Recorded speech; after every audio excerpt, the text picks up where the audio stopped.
میں نے ایک سرکاری ادارے میں ملازمت کے دوران رشوت اور دیگر ذرائع سے خوب حرام کا مال کھایا ہے، لیکن اب مجھے اپنے گناہوں پر سخت شرمندگی ہے اور توبہ کر کے نئی زندگی کا آغاز کرنا چاہتا ہوں۔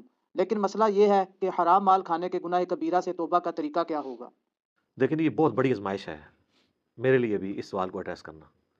اس کی وجہ یہ ہے کہ لوگ پوری زندگی 900 چوہے کھاتے رہتے ہیں، اینڈ پہ حج پہ چلے جاتے ہیں اور وہ کہتے ہیں وہ 900 چوہے کیسے معاف ہوں گے۔ جہاں تک حقوق اللہ کا تعلق ہے وہ تو ایک جملے سے معاف ہو جائے گا کہ اللہ تعالیٰ کی طرف آپ رجوع لائیں شرمندگی کے ساتھ اور آئندہ گناہ نہ کرنے کا پکا عہد کرنا۔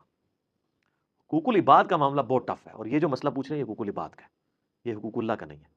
اور یہ بھی یاد رکھیے گا کہ اسلام میں ہر گناہ کی توبہ کا طریقہ دوسرے سے مختلف ہے۔ چوری کی توبہ یہ نہیں ہے کہ آپ نے جس کا مال چرایا اس کے ہاتھ میں جا کے مال رکھ دیں تو توبہ قبول ہوگی۔ یہ صرف اس وقت تک ہے جب تک وہ اپنا کیس لے کے جوڈیشری میں نہ جائے۔ ایک بندے کا مال چوری ہوا، ابھی اس نے جوڈیشری میں اپنا کیس نہیں لے کے گیا، تھانے میں کوئی رپورٹ نہیں کروائی، آپ کو رات کو شرمندگی ہوئی، آپ جا کے چور کا مال واپس کرتے، چور جو ہے وہ جا کے جس کا چوری کیا واپس کرتے۔ لیکن ونس کیس رپورٹ ہو گیا، لوگوں کو پتا چل گیا، عدالت تک بات پہنچ گئی، اب آپ لاکھ کہیں مجھ سے 10 گنا بھی لے لو لیکن مجھے سزا نہ ہو، نہیں، اب جو ہے اسلامی حدود لگے گی کہ آپ کا ہاتھ کاٹا جائے گا، جو سورۃ المائدہ کے اندر ہے۔ ہاتھ کٹوائے بغیر آپ کی توبہ قبول نہیں ہے۔ اس طریقے سے قتل کی توبہ کا بھی ایک طریقہ قرآن میں ہے۔ قتل کی توبہ تو آپ کو ڈبل کرنی پڑتی ہے، اس اعتبار سے کہ اللہ کی طرف توبہ کرتے وقت اس کی پلنٹی بھی دینی پڑتی ہے کہ ایک غلام آزاد کریں گے، غلام نہیں آزاد کر سکتے تو 60 جو ہے وہ آپ مسکینوں کو کھانا کھلائیں گے، یہ 60 مسلسل روزے رکھیں گے۔ اور مقتول کا حق یہ ہوگا کہ اگر وہ بلڈ منی ڈیمانڈ کرتا ہے یعنی دیت، تو 100 اونٹ کے برابر، یعنی آج کی آپ سمجھ لیں 2 سے 2.5 کروڑ روپیہ بنتا ہے اگر آپ 1.5-2 لاکھ کا بھی ایک اونٹ لگائیں، یہ بہت بھی کر لیں تو 1 لاکھ کا تو لگتا ہے 1 کروڑ تو بن ہی جائے گا۔ ابو داؤد میں حدیث ہے کہ 100 اونٹ دیت ہے بلڈ منی دیں گے، اور وہ بھی اس صورت میں اگر وہ ایگری کرے، اور اگر وہ کہے کہ میں قتل کے بدلے میں قتل کرواؤں گا، تو پھر آپ جب تک قتل نہیں ہوتے نا قتل کے بدلے میں، آپ کی توبہ اس حوالے سے قبول نہیں ہوگی جب کیس جوڈیشری کے اندر آ جاتا ہے اور آپ پکڑے جاتے ہیں۔ تو اب یہ حرام مال والا جو مسئلہ ہے یہ بہت کریٹیکل ہے۔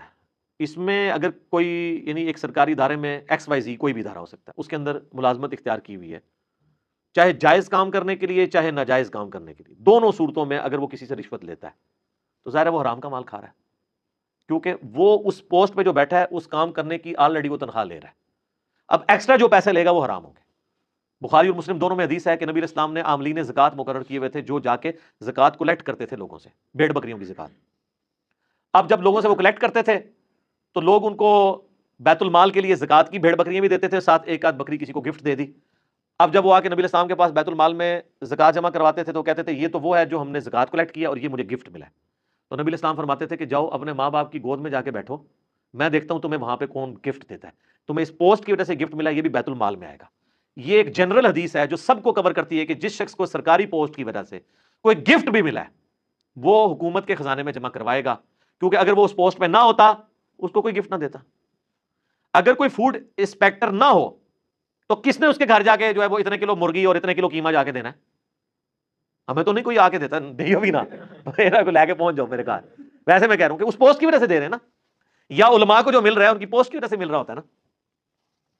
تو اس طرح کے گفٹ اگرچہ عاملین زکوٰۃ کی تنخواہ درست ہے، وہ قرآن میں سورہ توبہ کی آیت نمبر 60 میں 8 مصرف آئے ہیں زکوٰۃ کن کن کاموں میں لگ سکتی ہے، اس میں سے ایک مصرف یہ ہے کہ جو زکوٰۃ کو کلیکٹ کرنے والے سرکاری ملازمین ہیں ان کی تنخواہ بھی، اس لیے ہمارے ٹیکسز کا جو پیسہ ہے اس سے فوج کی، ایجنسیز کی، اور اسی طریقے سے جو باقی حکومتی عہدیدار ہیں ان کی تنخواہیں جاتی ہیں۔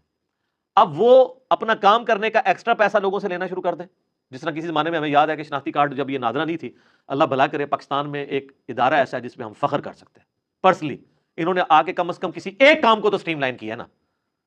آپ پاکستان میں کسی جگہ ان کی آؤٹ لیٹ کے اوپر چلے جائیں تو آرگنائز طریقہ ہے۔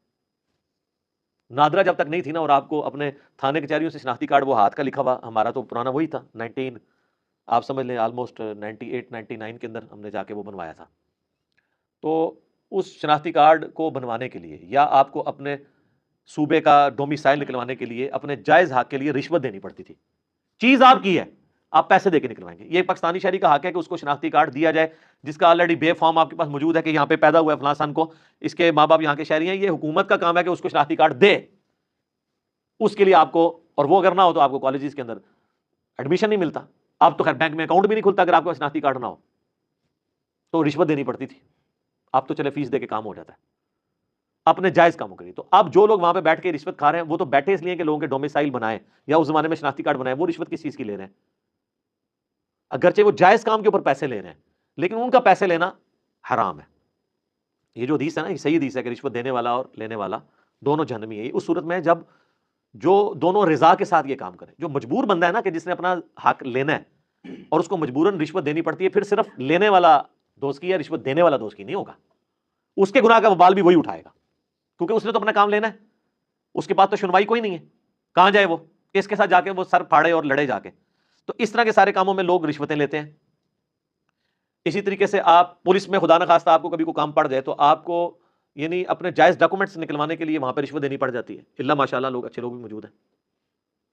بلکہ آج کل یہ جو ایزی پیسہ آپ نے کسی کے اکاؤنٹ میں پیسے بھجوانے اس کے تو 1 روپیہ بھی نہیں لگتا, تو بعض جو ہے وہ داؤ لگاتے ہیں اس میں بھی 10 روپے لے لیتے ہیں, حالانکہ وہ جس نے ویٹ ڈرا کرنے ہوتے ہیں اس نے پیسے دینے ہوتے ہیں. تو جس کا جو داؤ لگتا ہے وہ جہاں پہ بیٹھا ہوا ہے, صرف سرکاری ملازم نہیں باقی لوگ بھی یہی کام کر رہے ہیں. اب اس طریقے سے جو حرام پوری زندگی کھایا, آخری عمر میں آ کے جناب بلڈ پریشر, شوگر, دل کی بیماریاں, بچے نہیں پڑھ لکھ سکے, بیوی کے اوپر فالج ہو گیا. اب جب یہ چیزیں ان کے سامنے آتی ہیں نا پھر ان کو اب آخرت یاد آتی ہے کہ یار دنیا بھی at the end of the day ہم نے برباد کر لی, ابھی آخرت میں تو حساب باقی ہے. اور یہ بھی وہ جس کے اندر غیرت کی کوئی رتی ہو. یہ میں آپ کو پریکٹیکلی بتا رہا ہوں کہ میرے ساتھ ایسے لوگ ملے ہیں جنہوں نے لاکھوں اپنی زندگی میں کھایا ہے اور کئی لاکھ اس سے زیادہ اپنے علاج کے اوپر خرچ کیا ہے, تب بھی شفا نہیں ملی. یہ ایک ایسا معاملہ جو دنیا میں اللہ برابر کر دیتا ہے, اور اگر نہ بھی کرے تو آخرت کی مصیبتیں تو بھی باقی ہیں نا جی. پھر وہ کہتا ہے کہ اب توبہ کرنا چاہتے ہیں, کیا کریں, یاد ہی نہیں کس کس کا کھایا, کہاں سے بندوں کو ڈھونڈیں ان کو واپس کریں. تو یہ ظاہر ہے کہ مشکل کام ہو جائے گا. اور پھر بندے بھی ڈھونڈ لیں تو کھایا اتنا ہے کہ وہ کیسے واپس کریں, کھا کے وہ کر چکے ہیں. تو پھر تو میرے بھائی پھر معاف ہی کروانا پڑے گا. دنیا میں نہیں ہوگا تو آخرت میں تو پھر بڑے عجیب و غریب طریقے سے معاف ہونا ہے. وہ صحیح مسلم میں حدیث ہے کہ دنیا میں کسی نے کسی کا حق دبایا تھا, کسی کو ناجائز مارا تھا, یا کسی کو دھمکی دی تھی, یا کسی کے ساتھ مار پیٹ والا معاملہ کیا تھا, گالی گلوچ والا معاملہ کیا تھا, تو وہ لوگ حق لینے کے لیے اللہ کی بارگاہ میں آئیں گے اور انسان پہاڑوں نیکیوں کے ساتھ اللہ کی بارگاہ میں ہوگا. ایک بندہ آئے گا وہ کہے گا جی میرے ساتھ اس نے یہ کیا تھا, تو اللہ کہے گا آج تو اس کے پاس کچھ نہیں دینے کو, تو آج کی کرنسی تو ہے نیکیاں, تم اس کی اتنی نیکیاں لے جاؤ. کرتے کرتے اس کی ساری نیکیاں ختم ہو جائیں گی. ابھی بھی لوگ باقی ہوں گے جنہوں نے حق لینا ہوگا. اب وہ کہیں گے اللہ نیکیاں تو ختم ہوگی. اللہ کہے گا اب پھر یہ ہے کہ تمہارے گناہ اس کے کھاتے میں ڈالتا ہوں, تمہارے گناہ کام کرنا ہے. وہ لوگ جنت میں چلے جائیں گے جو مظلومین ہوں گے, اور جو عاجین نوازی صاحب ہیں ان کو اوندھا منہ کر کے دوزخ میں ڈال دیا جائے گا. یہ سر صحیح مسلم ہے, یہ کہانی شریف نہیں ہے, یہ بہت سینسٹیو ایشو ہے. اس طریقے سے بعض لوگوں کا سورس آف انکم ہوتا ہی 100% حرام ہے, جیسے جنید جمشید صاحب کے ساتھ ہوا تھا. آپ کو پتا ہے نا جب انہوں نے اپنی لائف بدلی ہے تو ان کے لیے مصیبت کھڑی ہو گئی تھی. میں تو سارا کمائی جتنی اس کا ڈومیننٹ پورشن ہے وہ تو میں نے یعنی گانوں کے ذریعے کیا ہے. تو وہ خود بتاتے ہیں, تقی عثمانی صاحب کے پاس گئے کہ سر کوئی اس کا حل نکالیں. ویسے فقہ حنفی والے تو ایکسپرٹ ہیں حل نکالنے میں, حل کوئی نہ کوئی نکال لیں گے. معلوم انہوں نے اپنی جگہ ایک اجتہاد کیا, یہ اجتہاد ہی ہے ظاہر, اس کے اوپر ہم دلیل تو ہمارے پاس کوئی نہیں ہے.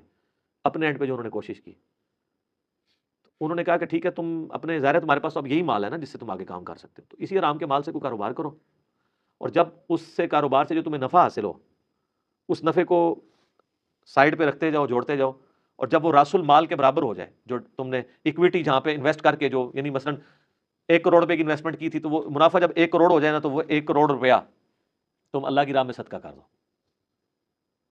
اور پھر تمہارا مال پاک ہو گیا.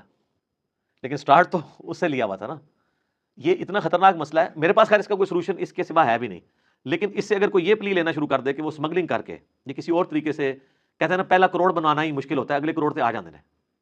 دیکھنے آپ کے یہاں پہ کئی ارب پتی لوگ ہیں, ان کو وہ لوگ اگر اپنی بایوگرافی آپ کو سناتے ہیں تو وہ کہتے ہیں کہ ہمیں تو اپنے ماں کی دوائی کے لیے بھی ہمارے پاس پیسے نہیں تھے.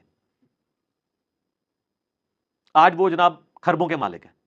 تو ظاہر ہے کہیں پہ انہوں نے جو ہے نا وہ نو بال کرائی ہے نا ٹھیک ہے نا, وہ پہلا کروڑ تو بنایا نا. یہ سب جناب میرا علا وجہ بصیرت یہ دعویٰ ہے کہ دنیا میں آپ کو جتنے کھرب پتی لوگ نظر آ رہے ہیں نا, یہ حلال کے طریقے سے اوپر نہیں پہنچے. اب اگرچہ وہ 100% حلال کے اوپر ہوں, کہیں نہ کہیں انہوں نے بیچ میں ڈنڈی ماری ہے, کیونکہ حلال کی آؤٹ پٹ یہ کبھی بھی نہیں ہوتی کہ انسان اس لیول کے اوپر چلا جائے. چاہے انہوں نے اپنے فائلوں کو ٹائر لگائے ہوئے ہوں, وہ اس کو غلط سمجھ نہیں رہا ہوگا, لیکن کہیں نہ کہیں اس نے اپنے معاملات کیے ہوں گے. چاہے دھونس کے اوپر کسی سے کوئی چیز ہتھیائی ہو, یا کسی دوسرے کو نیچا کرنے کے لیے اس کے خلاف پروپیگنڈا کر کے اپنی پروڈکٹ لانچ کی ہو. آپ کوئی بندہ لے ہیں اور وہ کہے کہ میں نے کچھ بھی نہیں کیا اور میں ارب پتی بن گیا ہوں, نہیں, کہیں نہ کہیں اس نے ڈنڈی ضرور ماری ہوئی ہوتی ہے. اور پھر جب آپ یہ بات کریں گے نہیں جی اللہ چاہے تو حلال میں برکت نہیں دے سکتا. جناب حلال کو دنیا چھوڑ ہی آیا ہے. حلال میں تو پھر یہ نہیں ہے کہ آپ جناب حلال کمائیں گے اور زکوٰۃ نہیں دیں گے. جس کے پاس 1 ارب روپیہ سر اس کی زکوٰۃ جو ہے نا وہ 2.5 کروڑ روپیہ بنتی ہے سال کی. جی 1 لاکھ پہ 2.5 ہزار روپیہ دیتے ہوئے تو دل باہر نہیں آتا, لیکن 1 ارب والے کے لیے 2.5 کروڑ نکالتے ہوئے دل باہر آ جاتا ہے, ایسے تک پہنچ جاتا ہے, کیونکہ وہ بہت بڑی رقم ہے. اس کو نظر آئے گا 2.5 سال کٹی, 2.5 اگلے سال کٹی, تو تلے ہی آئے گا سارا کچھ. حالانکہ اس کو یہ نظر نہیں آ رہا کہ اس انویسٹمنٹ سے میں نے کتنا کمایا ہے. تو زکوٰۃ تو دینی ہوتی ہے, صرف زکوٰۃ کی بات ہو رہی ہے جو اس نے دینی دینی ہے. کتنے امیر فیکٹریوں کے آنرز ہیں, آپ ان سے کہیں جناب وہ زکوٰۃ کہتے ہیں جی اسی اللہ بھی سانو بے حسابہ دینا ہے, اسی بغیر حساب دے دینے ہیں.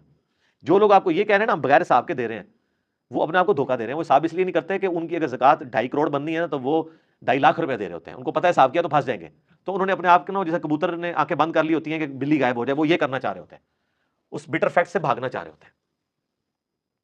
اللہ نے تو کوئی کام بھی بغیر حساب و کتاب کے نہیں کیا ہوا. آپ کو یہ کہا ہوا ہے جتنا دل کرے نمازیں پڑھ لو, 5 نمازیں فرض کی ہیں. رمضان کے جس مہینے میں جو جاؤ جتنے روزے رکھ لو, نہیں 1 مہینہ ہے اس کے 1 روزے ہیں, ٹھیک ہے. نماز شروع ہوتی ہے کسی قاعدے قانون کے مطابق, ختم یہ تو نہیں جو مرضی پڑھ لو اس کے اندر, ساری چیزیں تعلیم کی ہوئی ہیں نا. تو یہ بیسیکلی اپنے آپ کو دھوکہ دے رہے ہوتے ہیں, کیونکہ ان کو پتا ہے کہ ہم نے جب کیلکولیشن کرنی ہے نا تو وہ پھر اور بھی کہتے ہیں یہ مقروض ہیں. جناب دنیا میں جتنے کروڑ پتی لوگ ہیں مقروض ہی ہیں, کیونکہ انہوں نے اگر اکویٹی جو ہے وہ 10 کروڑ لگائی ہوئی ہے تو ڈیٹ 15 کروڑ اٹھایا ہوا ہے, یعنی راس المال ان کا 10 کروڑ ہے تو ادھار جو ہے انہوں نے 15 کروڑ اٹھایا ہوا ہے, 25 کروڑ کی انویسٹمنٹ ہے. تو وہ کہتے ہیں نہیں ہم تو مقروض ہیں, ہم پہ تو زکوٰۃ بنتی نہیں ہے, ٹھیک ہے نا.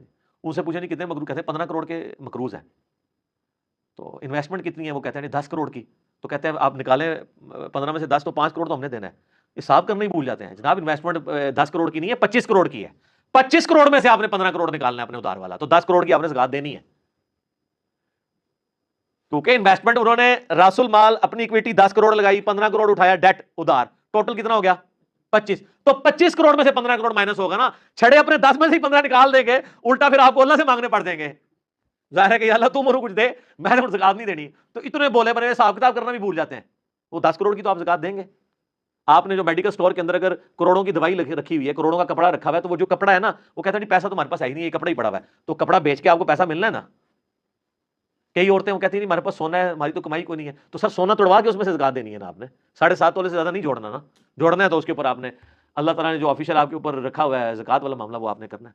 تو اس طریقے سے جو حرام مال والا مسئلہ ہے نا جی, بندے ڈھونڈے ان کو پیسے تھے, نہیں تو گوٹے گیٹے پکڑ کے ان کو معاف کرواؤ. اب ان کی مرضی ہے معاف کریں. اب پیسے ہیں, بندے ڈھونڈنا ناممکن ہے, ظاہر ہے مختلف پوسٹوں پہ رہے. تو آخری حال یہ ہے کہ آپ وہ رقم کیلکولیٹ کریں, اتنی رقم آپ اللہ کی راہ میں خیرات کریں, اس نیت کے ساتھ کہ اس خیرات کا ثواب ان لوگوں کو پہنچے کہ جن کا میں نے مال ہتھیا ہے. اور ان بیچاروں نے ہو سکتا ہے اپنے زمانے میں خود اتنی خیرات نہ کرنی ہوتی, وہ قیامت والے دن جب دیکھیں گے کہ وہ خیرات کا مفت کا ثواب ان کے نامہ مال میں آ گیا, تو عین ممکن ہے وہ آپ سے راضی ہو جائیں کہ چلو یار اس نے ہمارے سے پیسہ لیا تھا تو ہماری طرف سے خرچ کیا, بلکہ وہ تو کہیں گے کہ اور ہی تھوڑا لے لیتا, آج تو کرنسی تھی نیکیاں تو ہمیں مل جائے. تو اللہ تعالیٰ اور اس کو سپورٹیو احادیث بھی ہیں کہ اللہ تعالیٰ پھر معافی والا معاملہ فرما دے گا. لیکن یہ بہرحال آپ کو کل عباد اسی طریقے سے معاف کر, یہ تو مال کی بات ہو رہی ہے, باقی جو زیادتیوں والا معاملہ ہے وہ تو جناب بہت سخت ہے. سورہ نساء میں ہے جو لوگ یتیموں کا مال ناحق کھا رہے ہیں وہ اپنے پیٹ میں دوزخ کی آگ بھر رہے ہیں. تو جناب آپ کو معاف کروانی پڑے گی, ادروائز پھر یہ اگر نہ کوئی ملے تو پھر اس طریقے سے ایک آخری حل ہے. آپ کوئی کہتا نہیں میرے پاس مال بھی نہیں ہے, پھر جناب آپ رو پیٹ کے پوری زندگی گزاریں کہ اللہ تعالیٰ آپ پہ رحم کھائے کہ قیامت والے دن آپ کے جن کے اوپر آپ نے ظلم ڈھایا ہے ان لوگوں کو اللہ تعالیٰ خود سے اپنی طرف سے کچھ دے کے راضی کر دے تو کرتے. وہ تو رونا پیٹنا آپ اللہ کے سامنے ہی کریں, ہمارے پاس تو اس کا کوئی سولوشن نہیں ہے. یہ سولوشن تھا کہ آپ اللہ کی راہ میں خرچ کریں. لیکن اس میں آپ میرے پچھلے دنوں ایک کلپ بھی آ چکا ہے, 40 سال پرانا قرضہ, گولڈ کی ڈی ویلیو کو بھی آپ کاؤنٹ کریں گے. ظاہر تو آپ تو آج کی ڈیٹ میں وہ قرضہ اتار رہے ہیں نا, یہ تو نہیں ہے کہ آپ نے رشوت کھائی تھی آج سے 40 سال پہلے 1000 روپیہ تو آج 1000 روپیہ آپ اتاریں گے, نہیں, وہ آپ کو گولڈ کے اعتبار سے کیلکولیٹ کرنا پڑے گا. کیونکہ اگر بارٹر سسٹم ہوتا تو پھر کیا ہونا تھا کہ اگر آپ نے سال پہلے کسی کی 40 کلو گندم ہتھیائی تھی تو آج 40 کلو ہی دینی تھی نا. یہ تو نہیں ہونا تھا کہ آج 1 کلو دینی تھی, آج اتنے روپے میں جو ہے وہ 1 کلو گندم آئے گی جو آج سے 40 سال پہلے 40 کلو آتی تھی. تو اگر 40 کلو گندم ہتھیائی بھی تھی تو آج 40 کلو ہی دیں گے نا, بارٹر سسٹم کے اندر اشیاء کے بدلے اشیاء. اس طریقے سے منی چونکہ ڈی ویلیو ہوتی ہے تو وہ آپ کو گولڈ کے فارم میں کیلکولیٹ کرنا ہوگا کہ اس وقت, اور لوگوں کو پتا ہوتا ہے, آپ جتنے بھی لوگ ہیں ان سے ذرا پوچھیں کہ جناب ہم جب چھوٹے سے تھے اس وقت جو ہے وہ تنخواہ اتنی تھی تو سائیکل جو ہے وہ 250 روپے کی آتی تھی اور یہ اتنا ہوتا تھا, یہ اتنا ہوتا تھا. جب یہ 1 روپے کا نان ہوتا تھا تو ہونڈا جو 70 ہے وہ 10,000 روپے کا ملتا تھا. تو ریشو پروپورشن نکالنا کوئی مشکل نہیں ہے. اور آج کل تو گوگل حافظہ اللہ میں آپ لکھیں, اور وہ آپ کو بتا دے گا، آپ 50 سال پرانا بھی ریٹ نکالیں نا گولڈ کا، وہ آپ کو اس طرح بتائے گا. آپ لکھیں ڈالر اور روپے کی جو قدر کا فرق ہے 1947 سے ابھی تک آپ کو دے دے گا کہ اس وقت جناب ڈالر اتنے کا تھا، 4 روپے کا ڈالر تھا، جو آج ڈالر 163 روپے کا ہو چکا ہے. 1960 میں کسی کے پیسے کھائیں تو ڈالر کے ساتھ ریشو، اور ڈالر تک آپ پہنچ گئے تو آپ گولڈ تک پہنچ گئے. وہ میرا کلپ دیکھ لیں، یہ پوری بینکنگ کی سازش جو ہوئی ہے، ڈالر انہوں نے لانچ کر دیا، گولڈ آپ کا ہتھیار کے اپنے پاس رکھا ہوا ہے انہوں نے، تاکہ جس وقت چاہیں آپ کی گھیچی مروڑ دیں. دنیا کی اکانومی ان کے پاس ہے. تو اس طرح کے گناہوں سے پھر توبہ کا طریقہ یہی ہوگا، اور تو کوئی آپ کے پاس حل نہیں ہے. بہر اللہ کا شکر ہے کسی کو موت سے پہلے یہ خیال آ جائے کہ اس نے توبہ بھی کرنی ہے، یہ بھی اللہ کی رحمت ہی ہے، ورنہ پوری زندگی کسی کو خیال ہی نہیں آتا کہ اس نے توبہ کرنی بھی ہے. اور اسی طریقے سے آخرت کی زندگی میں انسان پہنچ جاتا ہے. دیکھیں جنید جمشید صاحب نے جب یہ اپنی لائف چھوڑی تھی تو ان کے ساتھ اور لوگ بھی تو تھے نا. اور آج کی ڈیٹ میں تو ہم کہہ سکتے ہیں کہ جنید جمشید صاحب فوت بھی ہو چکے ہیں. انہوں نے دیکھ بھی لیا کہ ایک وہ بندہ جس کے پاس سب کچھ ٹھیک تھا، دین کا کام بھی کر رہا تھا، اسے فوت نہیں ہونا چاہیے تھا، لیکن اللہ کے فیصلے تو اپنے. فوت ہو گیا نا. فوت ہونے کے بعد بھی کتنے لوگوں نے عبرت پکڑی ہے، اکا دکا نے پکڑی ہے. ابرار الحق نے بعد میں داڑھی رکھ لی ہے، کافی غمگین ہوا، اور کچھ لوگ ہیں، لیکن میجارٹی لوگ تو اسی طریقے سے ہی چل رہے ہیں ویسے ہی. ایئر کریش کا سننے کے بعد ایٹ لیسٹ جو ایئر کریش میں 2-4 بندے بچ جاتے ہیں وہی توبہ کر لیں. یہ جن کے مر گئے تھے وہ مرنے کے بعد توبہ کر لیں، ان کے پچھلے جو ہیں کہ یار یہ تو اسی طریقے سے تھا. توبہ کیا کر رہے ہیں؟ وہ 5 کروڑ روپیہ نکلا ہے، یہ جو فلائٹ گری تھی رمضان کے اندر، کتنے دعوے دار مسلمان پیدا ہو گئے ہیں. اندازہ کریں اتنا بڑا حادثہ کسی نے دیکھا ہوا ہے اور 4-5 دعوے دار پیدا ہو گئے کہ ہمارے پیسے ہیں. اس کا مطلب ہے کوئی فرق. تو لہٰذا میں نے جو جملہ بولا تھا نا کہ ایئر کریش میں جو لوگ جاتے ہیں وہ وہاں مرے ہوئے لوگوں کو پانی پلانے نہیں جاتے ہیں، ان کو بھی پتا ہے کہ وہاں پہ ہڈیاں بھی نہیں ملنی ہیں، وہ جا کے ان کے زیورات اور پیسے لوٹنے کے لیے جاتے ہیں. جی ہاں اسلامی بھائی، مسلمان بھائی، تو ریالٹی ہے یہ. اگر کوئی کہتا ہے نہیں جی اس سے ہمارے ایک ملک و قوم کے امیج کو نقصان پہنچ رہا ہے، تو یہ سرخی پاؤڈر آپ خود لگاتے رہیں، پوری قوم کو، پوری دنیا کو پتا ہے کہ ہم کیا ہیں. باقی جی اللہ تعالیٰ ہمیں حرام مال سے بچائے، حلال کے اوپر قناعت نصیب کرے، اس کی برکتیں عطا فرمائے. اور اگر کسی نے اپنی زندگی میں ایسا کیا ہے تو وہ اب رجوع اللہ لے کے آئے، اور جن لوگوں کا حق غصب کیا ہے ان سے معافی کروائے، اور ان کو مال دے. خالی کھلی معافی کروانے سے نہیں ہے، مال دے. اس طرح لوگ پوچھ رہے ہوتے ہیں کہ جی ہمارے والد صاحب ہماری بہنوں کو جداد میں نہیں دے کے گئے ہیں تو ہم دیں. بالکل دیں آپ، تاکہ آپ کے باپ کو دوزخ کی آگ سے بچا لیا جائے. یہ نہ کہیں کہ وہ تو اپنے اعمال خود بھگتیں گے. تو یہ مال جو آپ لے کے تو اس کے اوپر عیاشی کر رہے ہیں، اس باپ کے مال پہ آپ عیاشی کرنے کے لیے تو تیار ہیں، اس باپ کو دوزخ کی آگ سے بچانے کے لیے تیار نہیں ہے. اس مال کے ذریعے جو آپ نے نہیں تھا کمایا، آپ کو وراثت میں ملے اپنے باپ کی وجہ سے، اس باپ کو چند پیسے اس میں سے دے کے اس کو آگ سے بچانے کے لیے تیار نہیں ہے. یا آپ نے تو نہیں مال کمایا، اس مال میں سے اپنی بہنوں کو دینے کے لیے تیار نہیں ہے. سوچنے کی ضرورت ہے. ٹھیک ہو گیا جی. اللہ تعالیٰ سے دعا ہے جو حق بات میں نے کہی اللہ تعالیٰ ہمارے دلوں میں راسخ فرمائے. اگر جس بات میں میرے منہ سے کوئی غلط بات نکل گئی تو اللہ تعالیٰ ہمارے دلوں سے معاف کر دے، ہمیں معاف بھی فرما دے. ہمیں کتاب و سنت کی تعلیمات پر عمل کر کے دوسرے بھائیوں تک پہنچانے کی توفیق عطا فرمائے. سبحانک اللہم و بحمدک، اشہد ان لا الہ الا انت استغفرک و اتوب الیک، وما علینا الا البلاغ المبین. جزاکم اللہ خیرا.